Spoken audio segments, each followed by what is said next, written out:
Hello, philosophers, mystics, and saints. I am back with another video, and happy 2026 to you.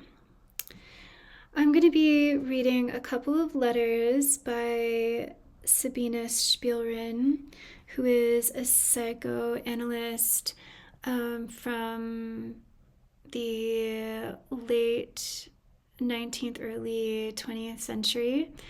She was originally one of the patients of Carl Jung, and they became romantically involved, I think I can safely say. She had her own practice. She remained in correspondence with Jung for a while, even after Jung and Freud sort of broke off their own sort of correspondence. She probably would have worked under Jung, I think, if they didn't have sort of their complicated relationship. She ended up moving to Vienna for a while and considered herself a Freudian, and was, I don't know if she translated Freud's work. I think she might have. I know it was under discussion at one point. And she was from Russia and eventually moved back there. And I think that this story is really interesting. I haven't seen the movie with Keira Knightley that this sort of, I guess, like, what was I going to say? That this is based off of. But I do have John Kerr's dissertation turned book on the subject called The Most Dangerous Method. And I started reading it during the summer and hope to pick it back up in the last few days of winter break that I'm on. But I just finished, I don't know how you say his name. Aldo Carotenuto, maybe, I don't know. A Secret Symmetry, which is mostly Sabina's diary, her letters to Jung, and then her letters to Freud. And then there is like the second half of the book, or the last third, I guess you would say, is this author is an Italian researcher and psychoanalyst himself, and he is kind of commenting on the situation that happened. And I think that this is interesting because, we kind of see, I guess, what is going on with gender, what's going on with ethics in the beginning of psychoanalysis, right around when it is, people are writing about it, people are practicing it, and I mean, I guess because Freud discussed transference as a necessary element to, what we would say is talk therapy today. He called his practice the love cure. And so it wasn't just that transference is like, now I think we kind of think of it as something that can naturally come up. It doesn't always come up. We certainly don't. That's not our intention, to create an atmosphere for transference in the sense that that's the outcome that we want, or the thinking that it's necessary to any sort of healing. But transference usually happens when someone feels safe and seen, and for a certain amount of time, not the whole time, because there's healing from that as well, because it is partly a projection and a misunderstanding of the therapist themselves and the situation. And transference can also happen in academia as well, between students sort of seeing their professor as maybe like a mother figure or a father figure, or they feel, sort of they admire the professor and they also feel seen and feel safe. And so they can kind of confuse their feelings of appreciation with something more. So that's happening between therapists and clients as well. But I think that if, one is truly evolving and healing, then the transference becomes something that's also what we have to transcend from and kind of situate in terms of reality. But at the beginning of psychoanalysis in Europe, and of course, Freud is, a major player in this. I don't think there was such a clear understanding, maybe like there is today, about how, age gap relationships can involve maybe even if it's unintentional, grooming. And there's quite a difference in consciousness between someone who is like Sabina when she met Jung. She was about maybe 18 or 19, and Jung is 10 years older than her. So, even though maybe 10 years doesn't sound like the biggest age gap that we even see amongst celebrities today sometimes, when it's someone who is 18 or 19 and someone who's almost in their 30s, the level of consciousness is going to be very different. And so, and you can really see that looking at Sabina's early diaries and her early letters to Freud and to Jung, how, she's, as would be expected of a teenager and someone in their early 20s, she's reacting. She seems emotionally immature. She has sort of taken it at face value, what Jung has said to her, and, that they can be in love. And anytime you have some, a situation where, Jung was married to Emma, and actually Emma was only 3 years older than Sabina. When you have someone who's married and then they start a romantic relationship with someone else, I think that there is going to be some triangulation involved, and you see that here. There was an anonymous letter that Sabina thinks is from Emma. Emma wrote, or Jung, someone wrote to Sabina's parents saying, watch out for this relationship. And you see Sabina like comparing herself to Jung's wife. And, that's partly Jung's fault as well, because he would talk to Sabina about Emma. And, it was confusing as well because Sabina is writing to Freud, and sometimes she's sending the letters that Jung sent her and wrote to her. She's like copying phrases, or at one point I think she writes a letter to Freud on the back of one of Carl Jung's letters to her. And especially because she is reaching out to Freud after her and Jung have kind of a falling out. Soon after, Jung and Freud have a falling out, and so Freud starts talking about Jung. So it is quite interesting, kind of the drama that we're getting to see. And of course, we wouldn't get to see this unless these private, like, diaries and correspondence were published. But I wanted to read a letter that Sabina wrote to Jung in 1917. So she is going to be at this time, in her early 30s, and then Jung is going to be in his early 40s.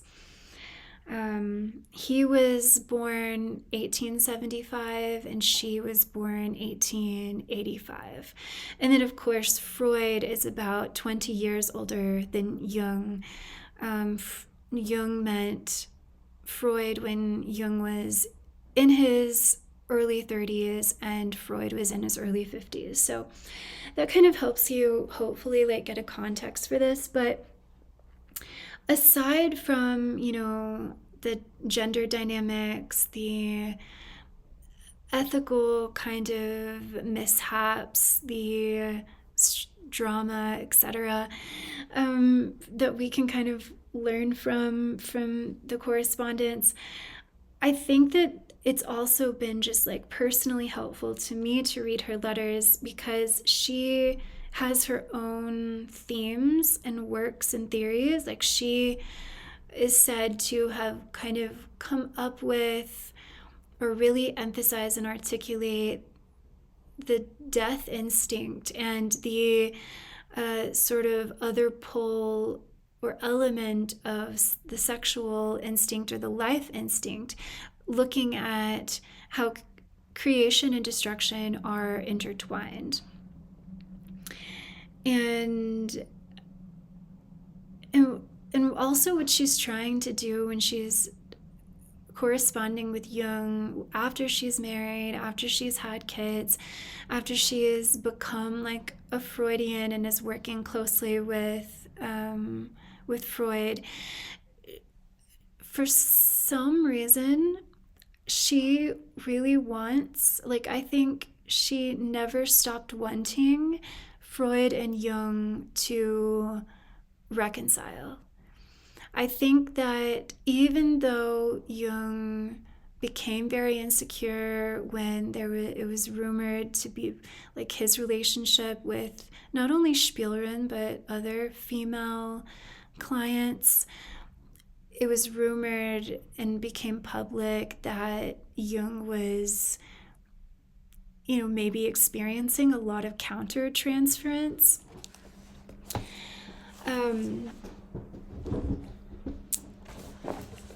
He sort of, and he admits this, sort of reacted, I guess as anyone might, in a panic. And so he ended up not being the most upstanding person when he was talking about Sabina, when he was talking to Sabina. I think he was just, there was a big conflict between his feelings that he had allowed to develop, his situation, his attachment to, again, as anyone would be, his reputation, also, his relationship with his wife, and to Freud, very concerned about what Freud would think of him.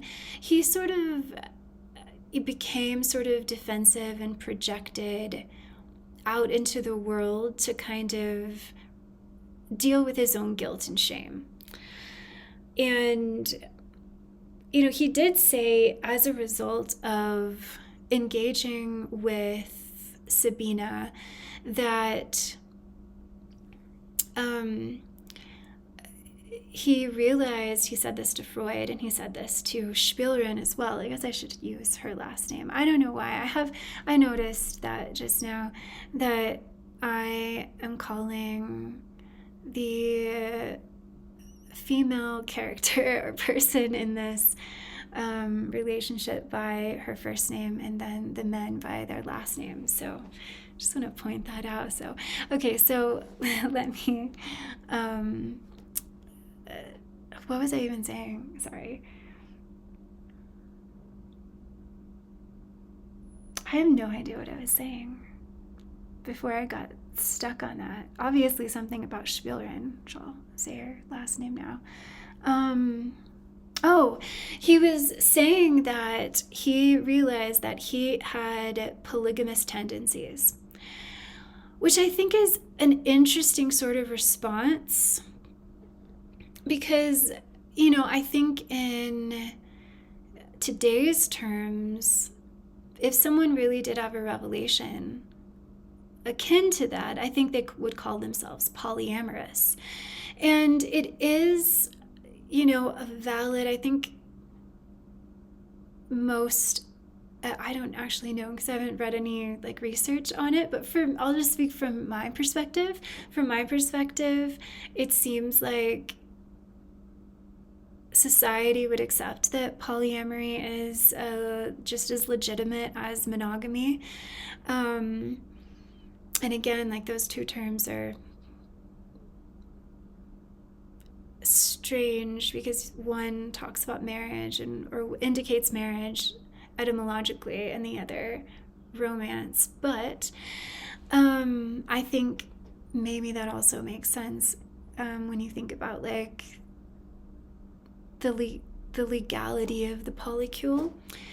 Like there's this show that I watch called Dana and the Wolf, and there's a couple that are married, but then they're both polyamorous, and so they both date other people. And so anyway, I mean, if that was really the case with Jung, then I do have sympathy for him, because I think it would be uncomfortable for someone who was polyamorous to be in a monogamous relationship, and vice versa, someone who is monogamous to be in a relationship with someone who realizes they're polyamorous. And I don't really know where open relationships come into this conversation, but I can't not think about Lily Allen's album about David Harbour and how she talks about from her perspective, and I don't know. So allegedly, I guess Lily Allen felt like she was kind of coerced into an open relationship when she didn't really want to be, but she wanted to stay with her husband. So so it can get a bit tricky when you have these revelations and you've already establish certain relationships in a particular architecture. But, nevertheless, when we're reading correspondence, when we're reading the diaries of philosophers and psychologists, etc., what we discover is really that they're human beings.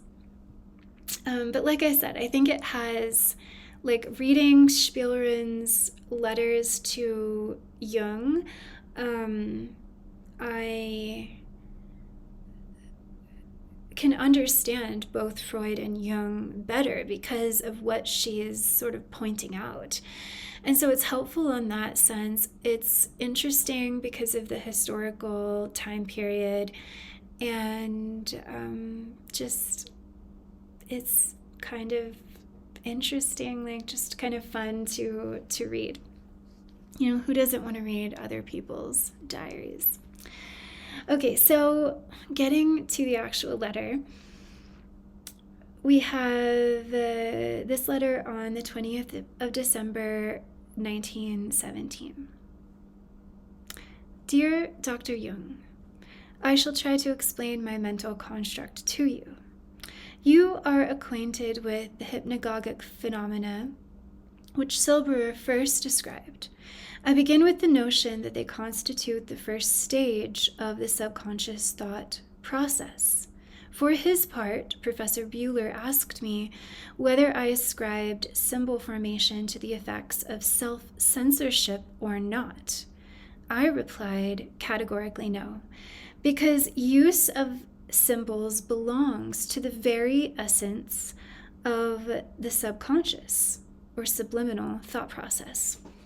Whenever fatigue, narcosis, or any other form of intoxication weakens directed thought, symbolic thought sets in. So, in other words, symbols aren't just kind of a euphemistic way for our subconscious or our conscious states to sort of mask reality that's uncomfortable.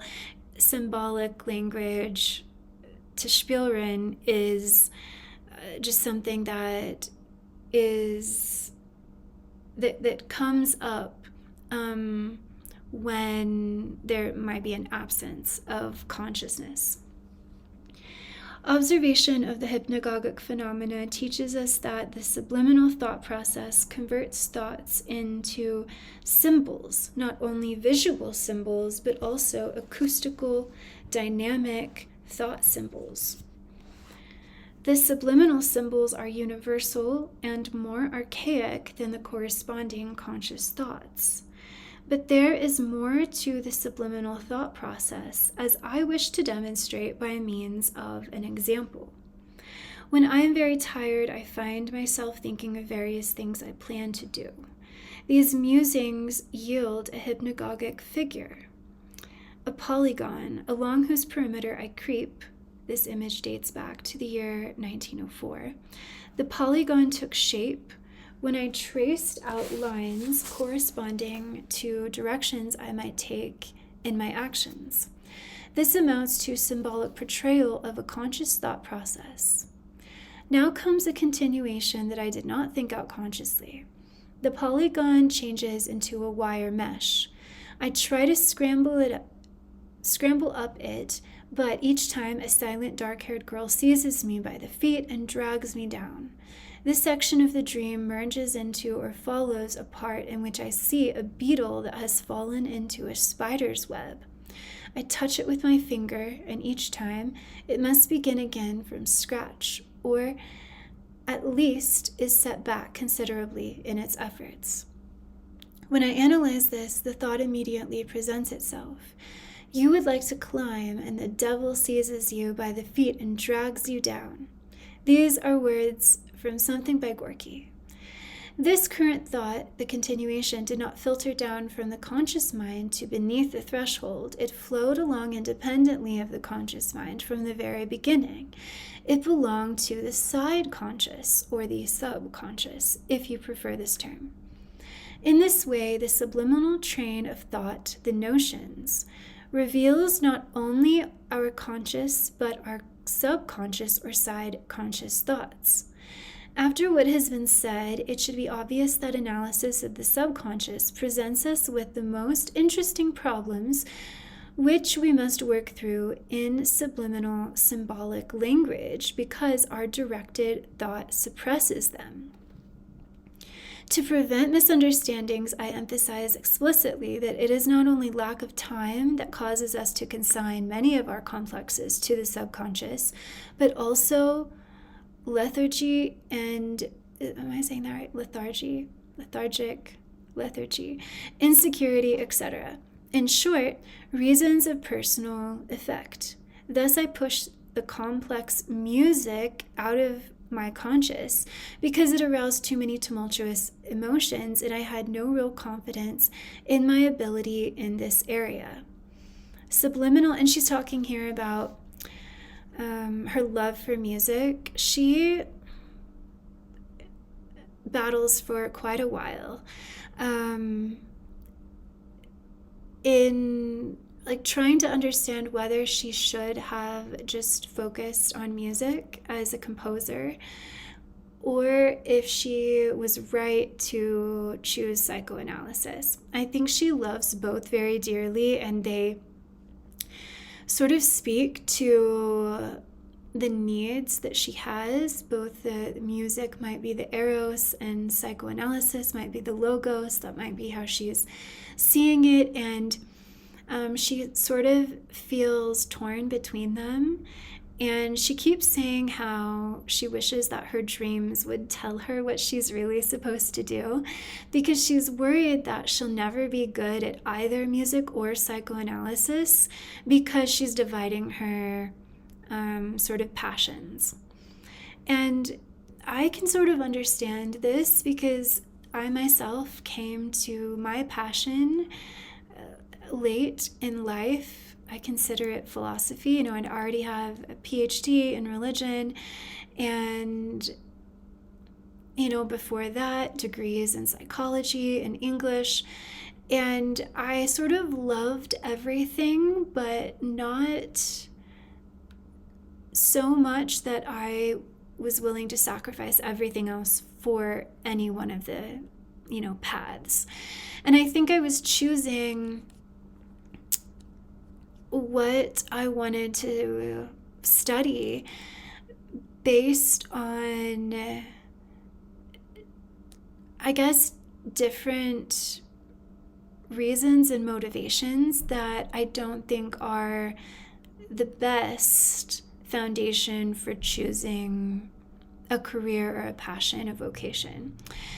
And for me, philosophy, I'm happy to sacrifice everything. Although, you see me reading Carl Jung and Freud and Spielrein and mythology and all that, but all of that kind of works together. But I see philosophy like as the pinnacle of those.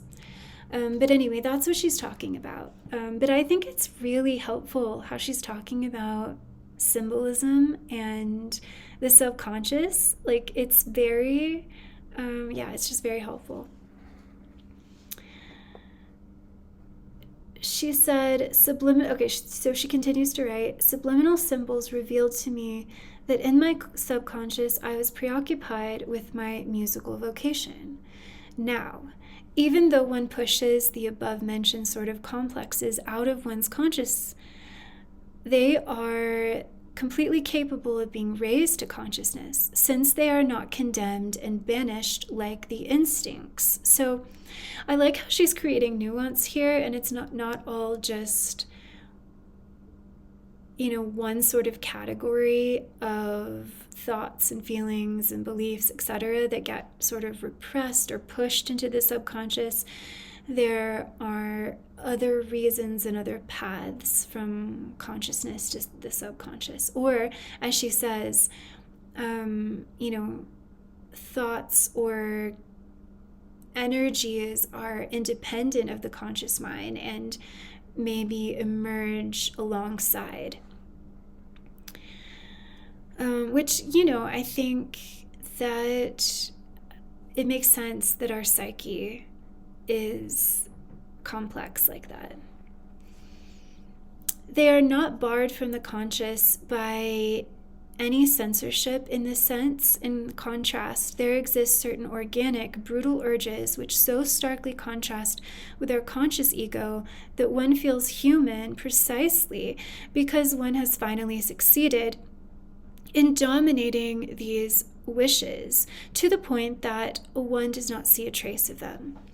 This pertains particularly to infantile sexuality, the Oedipus complex, a powerful instinct for self-preservation and personal development resists acknowledgement of these wishes.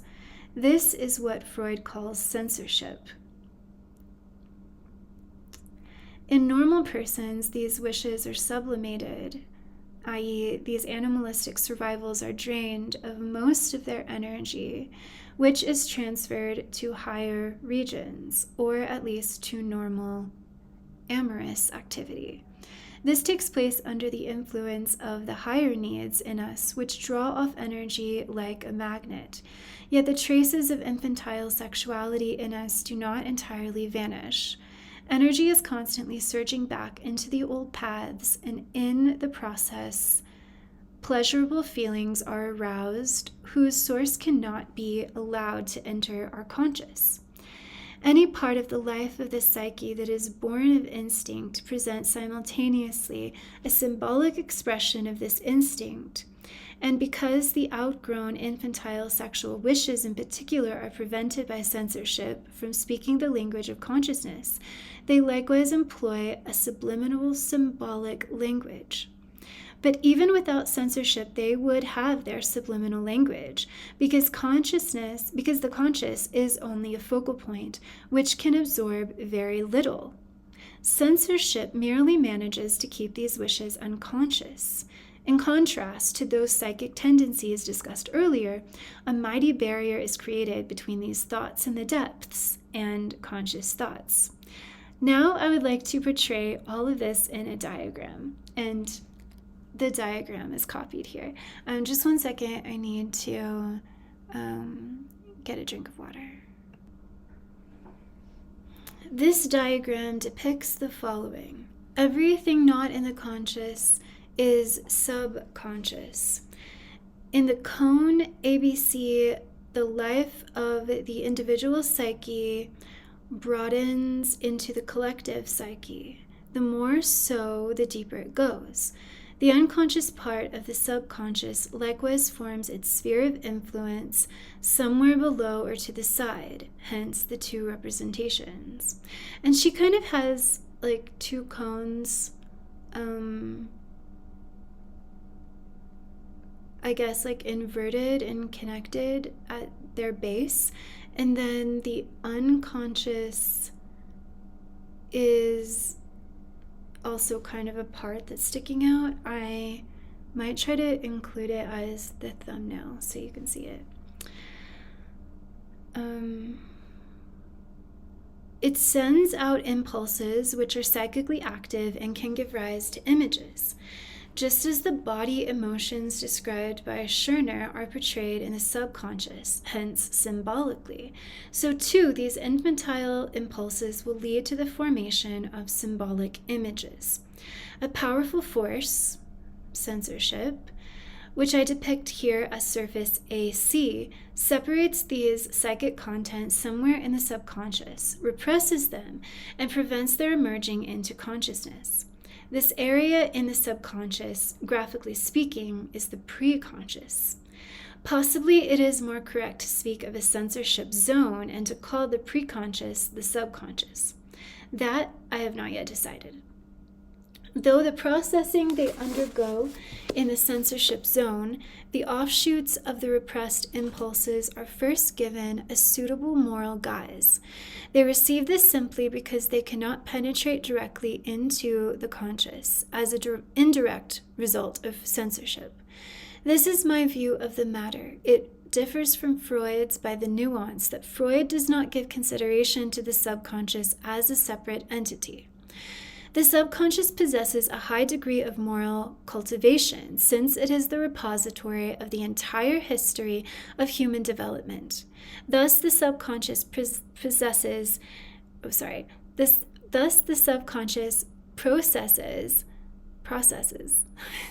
I think I wanted to say something different, like myself, but okay. Thus, the subconscious processes the impulse and often sublimates it by directing its energy, except for small remnants, toward higher goals.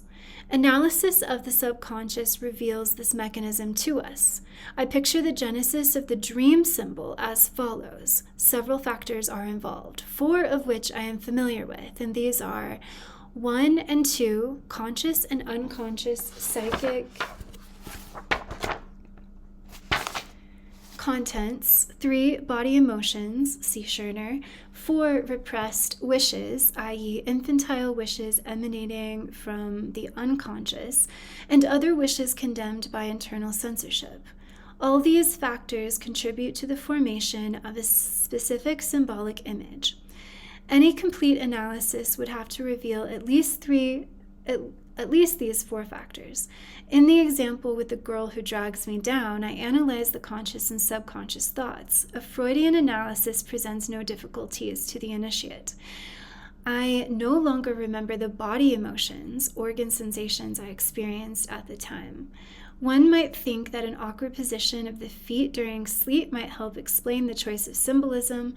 Of course, all sorts of things might be responsible, like heart pains of a purely physiologic nature, for example, which can produce anxiety dreams, etc. The 4 mentioned symbol-forming factors influence one another, probably on the basis of interlocking innervation. In B, the process of symbol formation always occurs in the subconscious. The conscious also employs symbols, for we think in symbolic images, but it rarely generates symbols for a specific purpose. It usually draws on symbols seated in the subconscious, which must therefore have, in addition to their conscious import, an import which is subconscious. Unconscious in the broadest sense, i.e., including body sensations. To repeat once again, I view as subconscious everything which does not fall within the scope of the conscious. One would have to exclude a portion isolated by inner censorship. This is the unconscious, in Freud's sense. The practical matter of differentiating among the factors revealed by analysis seems to me to offer no major obstacles in most cases. If we are in the territory that the conscious tolerates among matters of a higher nature, if we are dealing with higher thoughts or emotional conflict, then we are in either the personal or the collective subconscious. But if we encounter hair-raising things that belong to the realm of outgrown instincts or something that seems equally shocking because it appears in an inappropriate context, then we are in the unconscious proper. The range and the power of the unconscious vary from person to person. One cannot say which is higher and which lower, the subconscious or the unconscious. They are simply different, in a certain sense, contradictory realms. I think it's really interesting that and helpful that she is talking about, she's helping us understand like where thoughts might be coming from and feelings might be coming from based on their intensity and how we react and respond to them. When someone says something, like it might not affect us really intensely, or we can respond to it instead of reacting. And we can imagine that if this would have happened, when we were younger, we might have reacted and gotten offended. But for some reason, we've grown, evolved, etc., where that particular thing that someone said didn't set us off. That said, before we know it, someone can say something, and this isn't always something that is actually negative. It could be something that's positive. It could be something that's neutral.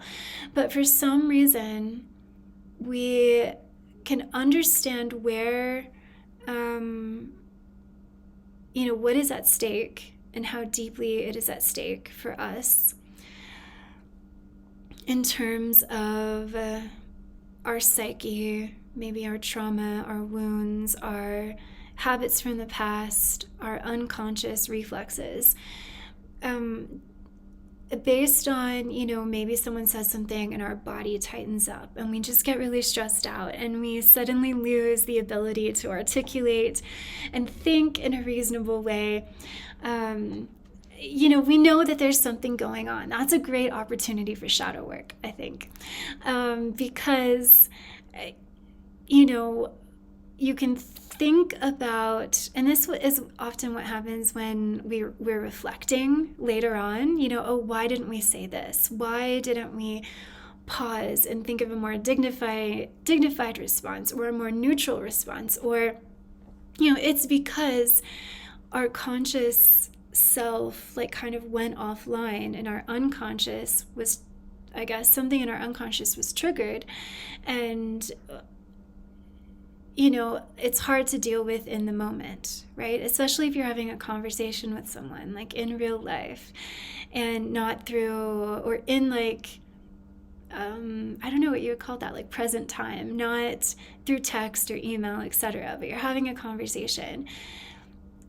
It's that that takes some unpacking. So obviously you're not going to have a ready response for whatever they've said or asked or whatever it is, because it's something that you haven't dealt with.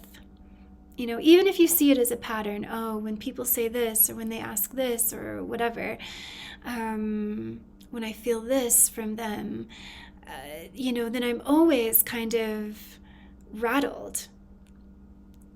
Again, it's just like repetitions in our dreams. It means that we haven't gone deep enough where we've been able to unravel and unpack the sort of tightly woven, energetic cords that are around that, which seems hazy. And that's why sometimes we don't communicate or respond in ways that we wish we could have. It's the whole Freudian slip or seeming out of character.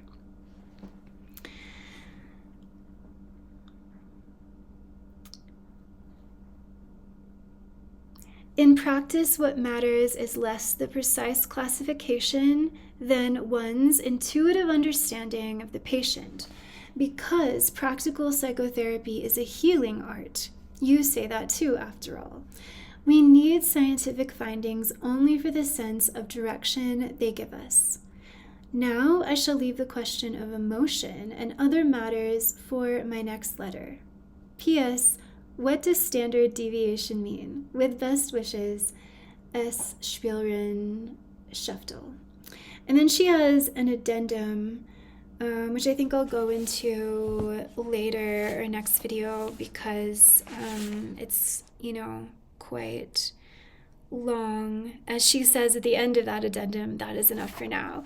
This is enough for now, I think. Thank you so much for listening. And I do want to read in another video one of her earlier letters, not to Jung, but to Freud, because I think it reveals a lot about her relationship to Jung and how she, is able or unable to deal with it. And so that's it. I'll catch you all next time. Happy New Year, and thanks for listening. Comment below